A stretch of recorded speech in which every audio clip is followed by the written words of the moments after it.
إن الحمد لله وحده والصلاة والسلام على من لا نبي بعده أعوذ بالله من الشيطان الرجيم بسم الله الرحمن الرحيم إنما يعمر مساجد الله من آمن بالله واليوم الآخر وأقام الصلاة وآتى الزكاة ولم يخش إلا الله وقال النبي صلى الله عليه وسلم كل أمتي يدخلون الجنة إلا من أبى الآخر।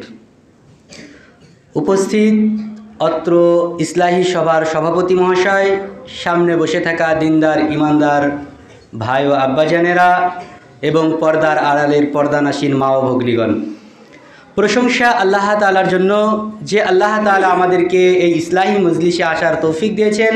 সেই মহান রব্বুল ইজ্জাতের প্রশংসার্থে বলে আলহামদুলিল্লাহ। অতঃপর দরুদ সালাম বর্ষিত হোক নবী কুলের শিরোমণি নবী মুহাম্মদ রাসূলুল্লাহ সাল্লাল্লাহু আলাইহি সাল্লামের উপর, আল্লাহুম্মা সাল্লি আলাইহি। প্রিয় উপস্থিতি, আমি আপনাদের সম্মুখে কোরআনুল কারীম হতে একটি আয়াত পরিবেশন করেছি। উক্ত আয়াতকে কেন্দ্র করে আমার নির্ধারিত বিষয়, যেটা আগে আমাকে বলা হয়েছে যে মসজিদ কারা নির্মাণ করবে বা মসজিদের দায়িত্বে কারা থাকবে, সেই সম্পর্কে কিছু কথা বলার চেষ্টা করব ইনশাআল্লাহ। ওমা তৌফিক ইল্লা বিল্লাহ। আমরা প্রত্যেকে একটা জিনিস জানি যে প্রত্যেক কাজের পিছনে একজন দায়িত্বশীল থাকে। দেখবেন বাড়ি নির্মাণ করবেন তো বাড়ির একজন গার্জেন থাকে। আপনি জমি চাষ করছেন তো সে জমিরও একজন গার্জেন আছে। মানে যে কোনো কাজ করতে গেলে কোনো না কোনো গার্জেন প্রয়োজন। তো মসজিদ এটা হচ্ছে আল্লাহর ঘর, এটা আল্লাহর ঘর। এটা নির্মাণ করবে কারা? মুসলমানরা। এটা নির্মাণ কারা করবে? যাদের ঈমান আছে তারা। তো আল্লাহ তাআলা তিনি বলেই দিয়েছেন যে মসজিদ কারা নির্মাণ করবে বা মসজিদের দায়িত্বে কারা থাকবে। কথা না বাড়িয়ে আমি আপনাদের সম্মুখে যে আয়াতটি পরিবেশন করেছি, সেই আয়াতে আল্লাহ তাআলা বলছেন ইন্নামা ইয়ামুরু মাসাজিদাল্লাহ, ইন্নামা ইয়ামুরু মাসাজিদাল্লাহ, নিশ্চয় আল্লাহর ঘর তারাই নির্মাণ করবে। মান, তারা নির্মাণ করবে আল্লাহর ঘর। কারা? মান আমানা বিল্লাহ, যারা ঈমান আনবে আল্লাহর উপর। তাহলে মসজিদ কারা বানাবে বা মসজিদের সেক্রেটারি, মসজিদের সভাপতি, মসজিদের যে কোনো দায়িত্বশীল কারা পাবে, সেটা আল্লাহ নির্ণয় করে দিয়েছেন, আল্লাহ নির্ধারিত করে দিয়েছেন যে এই গুণের গুণান্বিত ব্যক্তিগুলা মসজিদ পরিচালনা করবে। মানে এরাই মসজিদের সভাপতি হবে, এরা মসজিদের অন্যান্য নেতৃত্বে থাকবে। তারা কারা? প্রথম নম্বর গুণ আল্লাহ তাআলা বলছেন মান আমানা বিল্লাহ, যাদের ঈমান রয়েছে, যাদের অন্তরে বিশ্বাস রয়েছে। ঈমান মানে যারা স্বীকৃতি দিয়েছে যে আল্লাহ তাআলা এক এবং অদ্বিতীয়। এই যারা স্বীকৃতি দিয়েছে, আল্লাহ তাআলাকে যারা মেনে নিয়েছে অন্তর থেকে, তারাই মসজিদ নির্মাণ করবে। এটা আল্লাহ তাআলা বলছেন। ওয়াবিল ইয়াউমিল আখির, এবং যারা আখিরাতের প্রতি ঈমান আনবে। তাহলে ঈমান কটা বিষয়ের উপর আনবে? নাম্বার 1 যেটা বললাম, সেটা আল্লাহর প্রতি ঈমান আনবে। আমরা সকলেই জানি যে ঈমানটা 3টে বিষয়ের সমন্বয়ে গঠিত। ঈমান 3টে বিষয়ের সমন্বয়ে গঠিত। 1, অন্তরে বিশ্বাস যে আল্লাহ এক অদ্বিতীয়, এটা আপনাকে অন্তরে বিশ্বাস করতে হবে। 2, আপনাকে মুখে আপনাকে বলতে হবে যে আল্লাহ এক অদ্বিতীয়। নাম্বার 3 যেটা, সেটা হচ্ছে আপনার কাজে কর্মে আপনাকে দেখাতে হবে। মানে কাজে আপনাকে প্র্যাকটিক্যালে সেটা করতে হবে। এই 3টের সমন্বয়ে হচ্ছে ঈমান। আমরা অনেকে মনে করি যে অন্তরে বিশ্বাস করলেই আমি ঈমানদার। আমি কিছু করি আর না করি, নামাজ পড়তে হয় এটা তো বিশ্বাস করি, তাহলে আমি কেন বেঈমান? আমরা বলি। আমরা তো অন্তরে বিশ্বাস করি যে নামাজ পড়তে হবে, আল্লাহ এক, আল্লাহ অদ্বিতীয়, এটা আমি অন্তরে বিশ্বাস করি, অন্তর থেকে মানি, তাহলে আমি কেন ঈমানদার নই? এটা আমাদের দাবি। অথচ হাদিস থেকে যেটা পাওয়া যায় সেটা ঈমান 3টে জিনিসের সমন্বয়ে গঠিত।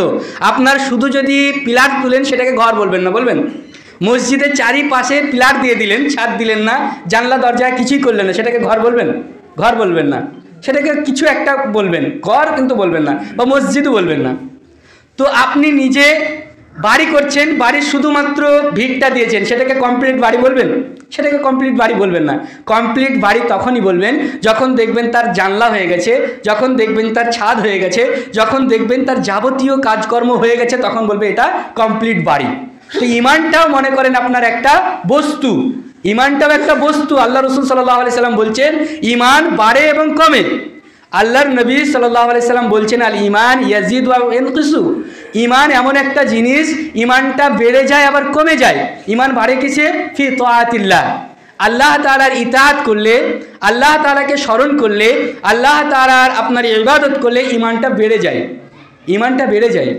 আর ওয়ায়ানকুসু ফি মাআসিয়াতিল্লাহ, আর ইমান কমে কখন?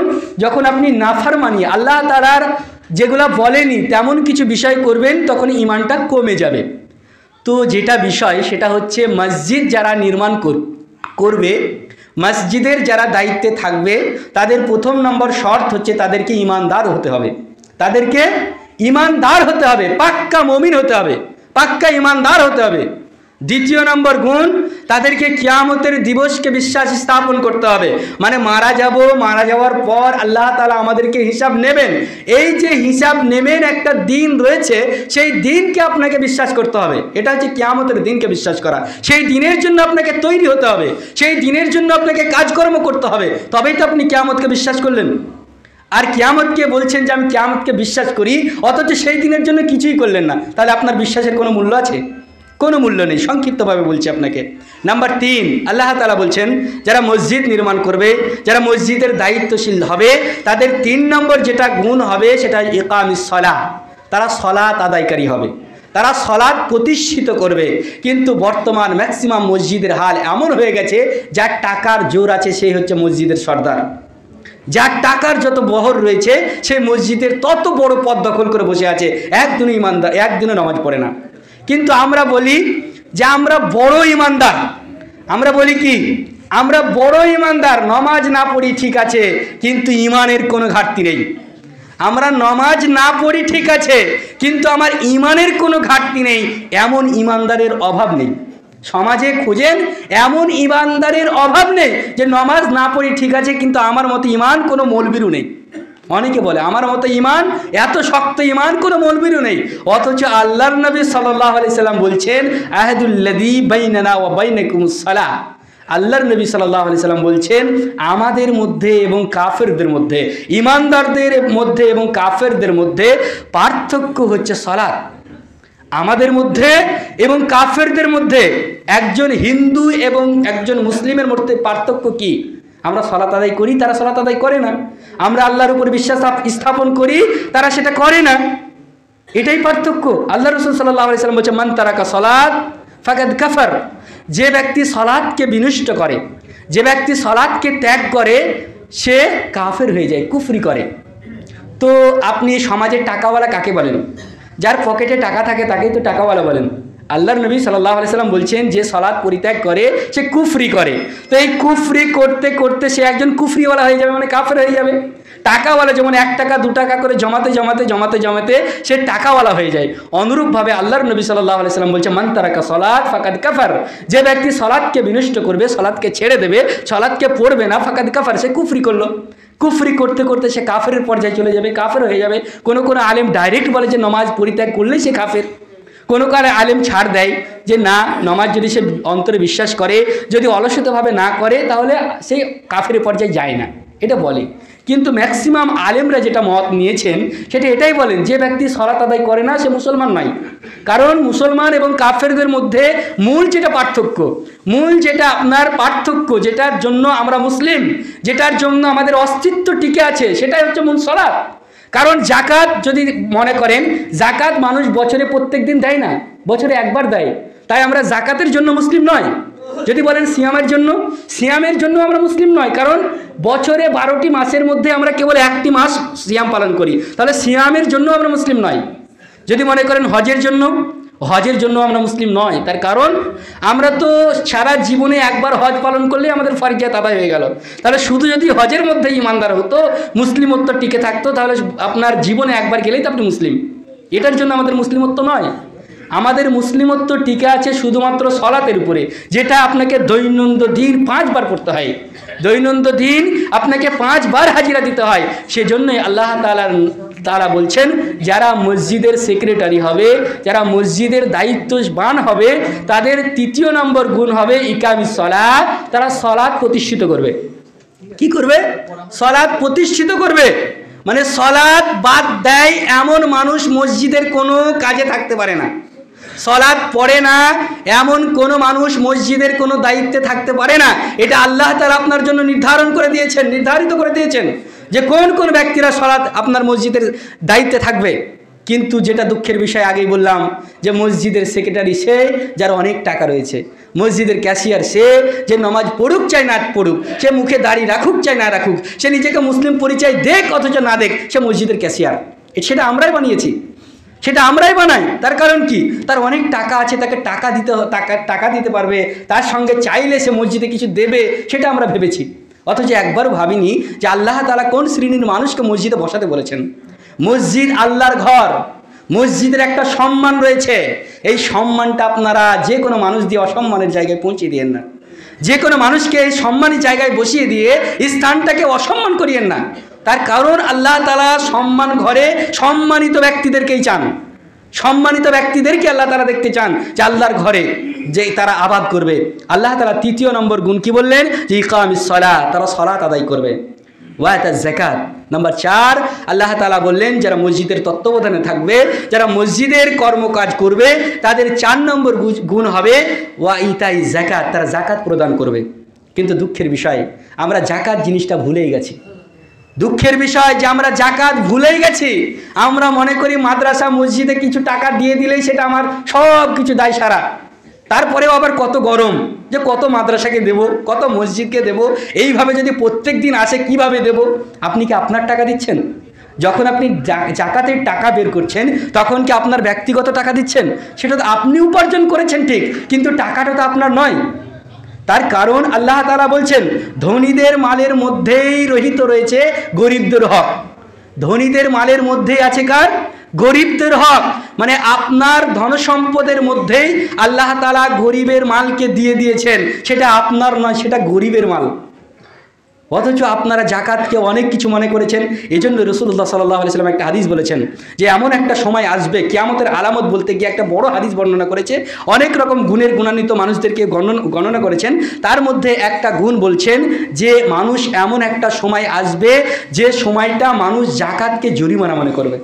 মানে যাকাত দেওয়াটাকে জরিমানা মনে করবে, যে যাকাত দেব আমার পয়সা কমে যাবে।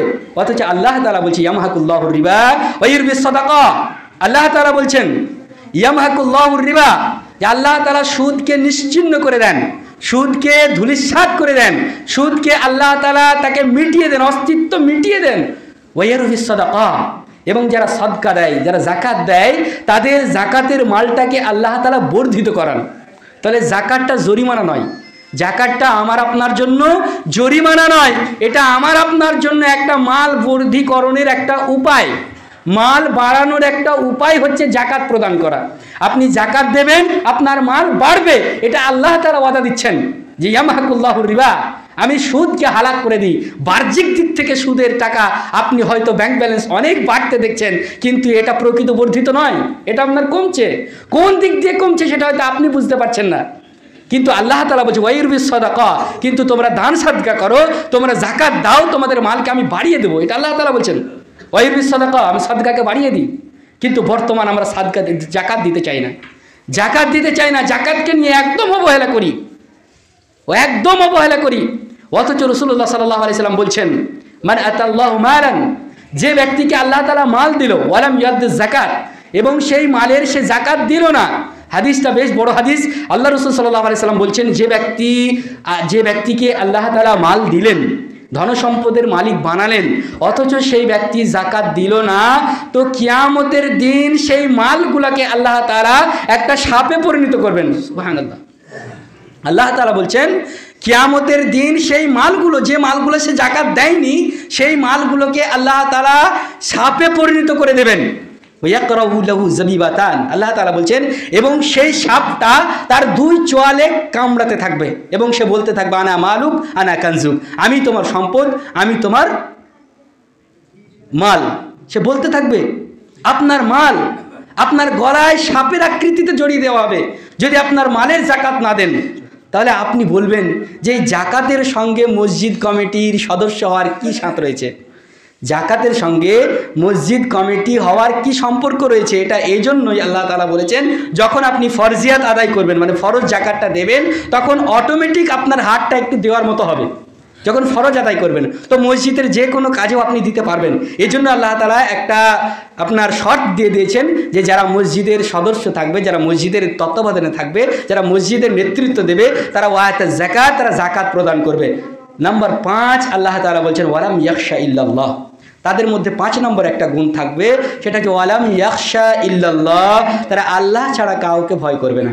মসজিদ চালাতে গিয়ে কোনো তাওয়াক্কুল করবে না যে কে কি বললো না বললো, মানে তার মধ্যে এই ভয়টা কাজ করবে না যে শরীয়ত মানতে গেলে মানুষ আমার বিরোধিতা করবে কিনা, হাদিস কোরআনে যে কথাটা আছে সেটা সমাজে বাস্তবায়ন করতে গেলে আমার সরদারি থাকবে কিনা, এদিকে সে তাকাবে না। সে একটাই তাকাবে যে আল্লাহ তাআলা আমাকে আদেশ করেছেন, এটাই করতে হবে।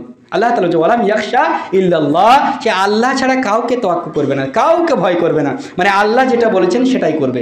আল্লাহ তাআলা অনেক জায়গায় বলেছেন যে তোমরা আল্লাহকে ভয় করো, ভয় করার মতো ভয় করো। তো যারা আল্লাহকে ভয় করে তারাই হবে মসজিদের কমিটি, তারাই হবে মসজিদের সভাপতি। আবার আপনাদেরকে স্মরণ করে দিই, ভালো করে মনে রাখবেন, যখন মসজিদ বানিয়েছেন, সকলেই মসজিদ বানিয়েছেন, সকলে একটা জিনিস খেয়াল রাখবেন, যখন মসজিদের দায়িত্বে কাউকে অর্পণ করবেন তার মধ্যে 5টা গুণ আছে কিনা দেখবেন। নাম্বার 1, সে ব্যক্তি আল্লাহর উপর বিশ্বাস আছে কিনা দেখবেন, সে ব্যক্তি কিয়ামত দিবসকে বিশ্বাস করে কিনা দেখবেন। নাম্বার 2-3, সে ব্যক্তি নামাজ পড়ে কিনা দেখবেন।